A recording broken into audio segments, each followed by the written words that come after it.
गुजरती है जब उस बाजार से जिस बाजार में एक लड़का रहता है, उसको प्रेम हो जाता है उस लड़की से।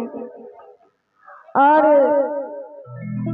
जब वो लड़का जाता है आई लव यू बोलता है लड़की को, तो लड़की बोलती है I have boyfriend please go. तो बोलती वाह बड़ा भाव खाती है। लड़की को समझ में आ रहा है कि हमरे न मार्केट बा, यहाँ के कर मार्केट बा। वो लड़का बोलता है कि कसो न कसो तुमको हमरे पास आना ही पड़ेगा। रहे न रूप जब तुहरा,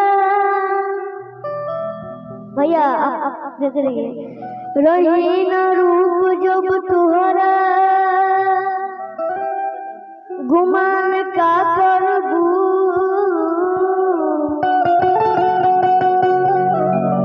खत्म हो जाए कुल किस्सा बयान का करबू।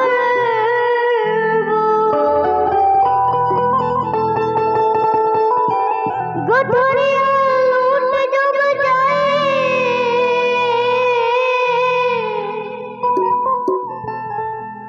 बखान का करबू,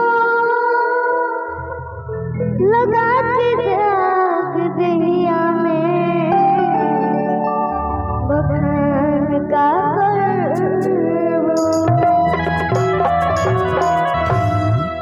हम शिकारी हैं और तुम उड़ती हुई पक्षी हो, और तुम हमको जानती भी नहीं हो कि हम उड़ते हुए पक्षी को हल्दी लगा के चलाते। लइका कहता कौन दिन शिकार हो जइबू। लेकिन उससे पहले लड़का लौंडिया बाज रहता, इसीलिए हमेशा बोलते रहता कि महिलाओं मेरे पास आओ। लेकिन उसको जब सच्चा वाला प्यार हो जाता है तब बोलता है कौन दिन शिकार हो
हमरे पास नहीं किया गया।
ऊपर से चलना है।